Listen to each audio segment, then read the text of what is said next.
तो इस वीडियो में ना मैं तुम्हें एकदम स्टेप बाय स्टेप गाइड करूंगा कि तुम कैसे ऑनलाइन पीसी बना सकती हो।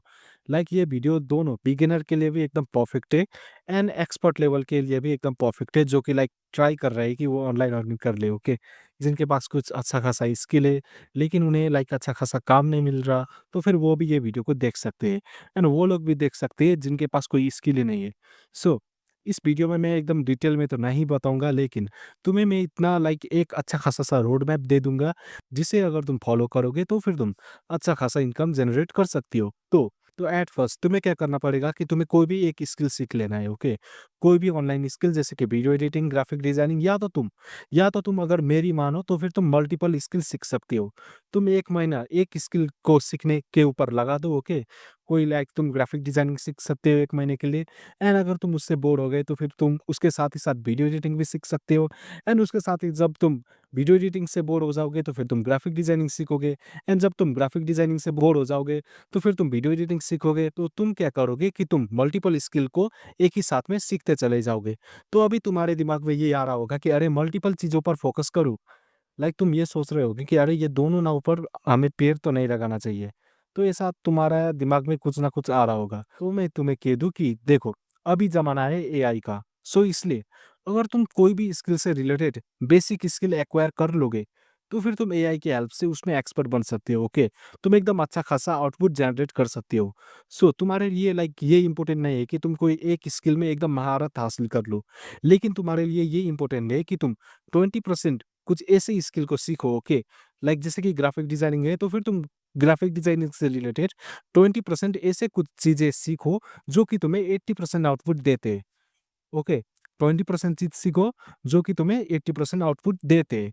सो इससे क्या होगा कि तुम वो 20% चीज को यूज करके 80% आउटपुट निकाल सकते हो with the help of AI. Okay, so ऐसे करके तुम मल्टीपल स्किल को सीखोगे तो फिर तुम्हारे लिए अच्छा रहेगा, क्योंकि जब तुम्हारे पास मल्टीपल प्रोडक्ट से सेल करने के लिए, मल्टीपल स्किल से सेल करने के लिए, तो फिर तुम्हें जॉब मिलने का या तो कोई काम मिलने का ज्यादा चांसेस है। सो इसलिए हमेशा मल्टीपल स्किल सीखने की कोशिश करो। ओके, कुछ टाइम एक स्किल को दो एंड उसके बाद तुम दूसरे स्किल को टाइम दो।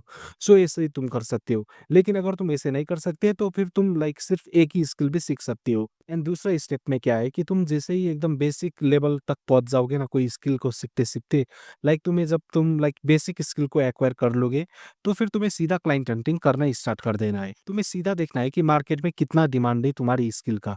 इसे करने से क्या होगा कि तुम्हें सबसे पहले तो ये पता चल जाएगा कि जिस स्किल के ऊपर तुम काम कर रहे हो, उस स्किल के ऊपर काम करना फायदेमंद भी है या तो नहीं है, उसका मार्केट पर डिमांड है या तो नहीं है। एंड उसके साथ ही तुम क्या सीख लोगे कि क्लाइंट कैसे अर्न करते हैं, दूसरों से कैसे बात करते हैं, कनेक्शन कैसे बिल्ड करते हैं, ये सब भी तुम सीख लोगे। सो इसलिए ये दूसरा स्टेप भी काफी ज्यादा इंपॉर्टेंट है। एंड इसे जब तुम एकदम बेसिक स्किल एक्वायर कर लो तभी तुम्हें अप्लाई करना है, ये दूसरा स्टेप तभी तुम्हें लेना है। तो इस दूसरे स्टेप के लेने के बाद अगर तुम्हें कोई क्लाइंट मिल गया तो फिर अच्छा है, लेकिन अगर तुम्हें क्लाइंट नहीं मिला तो फिर तुम्हें और भी ज्यादा खुद को अपस्किल करना है। ओके, एनालाइज करो क्यों नहीं मिला। अगर तुम्हें इसलिए क्लाइंट नहीं मिला क्योंकि तुम्हारा स्किल का लेवल काफी ज्यादा कम है, तो फिर तुम्हें अपनी स्किल को और भी ज्यादा अपस्किल करना पड़ेगा। लेकिन अगर तुम्हें इसलिए क्लाइंट नहीं मिला क्योंकि उस स्किल का मार्केट में ज्यादा अच्छा खासा डिमांड नहीं है, तो फिर तुम्हें वो स्किल को स्विच करना पड़ेगा, तो वो स्किल को क्विट कर देना पड़ेगा। Okay, so let us assume कि तुम्हें कोई भी एक लो क्वालिटी का क्लाइंट मिल गया जो कि तुम्हें उतना अच्छा खासा पेमेंट नहीं करता है। एंड हाँ, स्टार्टिंग में तुम्हें ऐसे ही क्लाइंट मिलेंगे। ओके, जो कि तुम्हें अच्छे से पेमेंट नहीं करेंगे, तुम जितना भी कुछ कर लो, लेकिन स्टार्टिंग में तुम्हें ऐसे ही क्लाइंट मिलेंगे जो कि तुम्हें अच्छा पेमेंट नहीं करेंगे। वो तुमसे ज्यादा काम करवाने की कोशिश करेंगे। उनका माइंडसेट एकदम घटिया होगा।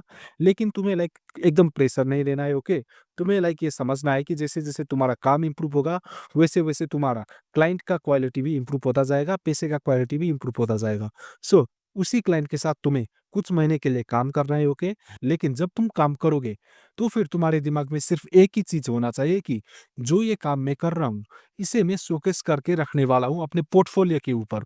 ओके, अपने पोर्टफोलियो पर इस काम को मैं शोकेस करके रखूंगा, जिससे कि मुझे फ्यूचर में और भी ज्यादा क्लाइंट मिले। सो ऐसा सोच के तुम्हें वो क्लाइंट का काम करना है। सो अब जब तुम रियल वर्ल्ड काम करते हुए अपने पोर्टफोलियो को बिल्ड करोगे, एक अच्छा खासा पोर्टफोलियो बनाओगे, तो फिर उसके बाद उस पोर्टफोलियो को यूज करके तुम्हें और भी ज्यादा अच्छे क्लाइंट हंट करने की कोशिश करना है। ओके, तुमने क्या किया तुमने क्लाइंट हंटिंग स्टार्ट किया, तुम्हें काम मिला, तुमने पोर्टफोलियो बनाया।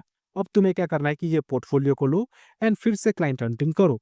उसके बाद तुम्हें क्लाइंट मिलेगा, अच्छा खासा क्लाइंट मिलेगा एंड अच्छे खासे क्लाइंट से अच्छा खासा पोर्टफोलियो बनाओ एंड फिर अच्छे खासे पोर्टफोलियो से अच्छा खासा क्लाइंट अर्न करो। सो ऐसे करते-करते तुम चलते जाओगे एंड इसी लूप में तुम्हारा अर्निंग बढ़ता ही जाएगा। सो इसी लूप को तुम्हें फॉलो करना है। So that's it for this video. Bye bye.